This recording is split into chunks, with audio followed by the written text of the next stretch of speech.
For decades, it's been a race against time, Mother Nature, and a changing climate. A race to relocate the entire village here of Newtok. One which some residents say started out as a marathon, but has now turned into a sprint. I mean, there's a lot of anxiety and a lot of stress behind it all, trying to make sure that our people need not worry. It was only about 40 years ago that tribal administrator Andrew John says the Ninglick River carved its path more than a mile south of Newtok. This river wasn't even visible. But today, as a result of erosion, it changes every year. The river and its powerful current, now just 30 feet from devouring a place once called home, inching closer every day. This is 2.5 miles wide now. As the bank of the Ninglick River continues to crumble. In just the past few years, John says about 200 feet of land has been washed away. Real estate, which includes physical memories of his godparents' home, which was demolished along with several others as the river quickly approached. One of the foundations fell into the river. All of this ground that you see where there's no grass that was growing was literally under the home. And whether you walk, ride, or drive around town, the effects of melting permafrost and its impacts are hard to miss.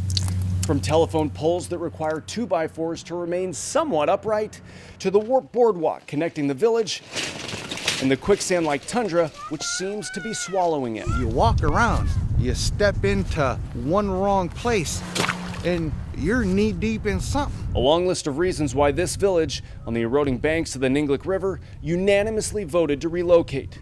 That was 20 years ago, and the hurdles of such a major undertaking have been countless.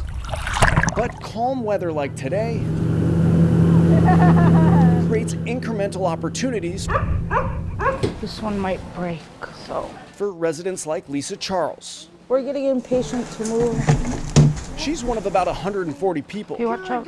roughly a third of the village, who are rushing to pack up their past Hey, don't fall. to invest in a future on more stable ground. Getting too dangerous to live on this side. Destined, at some point, for the new village site of Matarvik. I think if we weren't able to move across this year, there's a chance that our homes will be flooded during the next, if there's another storm. While Charles and her family are still waiting, others like Clifford Asungan are on their way. We've never been there. We've never been to our new home, so we're kind of excited. We're in Ninglick. It's getting pretty close every year, so it's probably a good move. Loading his boat with a little help from his friends. Living in an old home, it's kind of like too old to live in. Before starting the next chapter of his life, 9 miles away.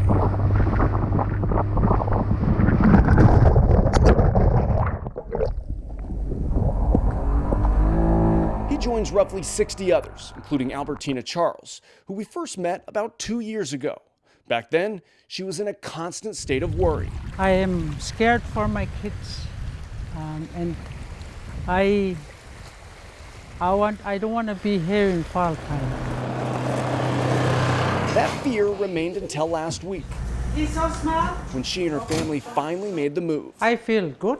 I'm seems like I've been here forever now. Just this summer, village officials say construction crews were able to build 13 new homes. Albertina's was one of them. We're on the higher ground. It's safer. We don't have to worry about flood and erosion. And while she's thrilled to be here, It's beautiful living here, I tell you. We're safe. concern for the hundreds of family and friends still living on the other side of the expanding Ninglick River remains. Yet, there's hope that everyone can be relocated before the sun sets on Newtok. Blake Essig, Newtok, Alaska.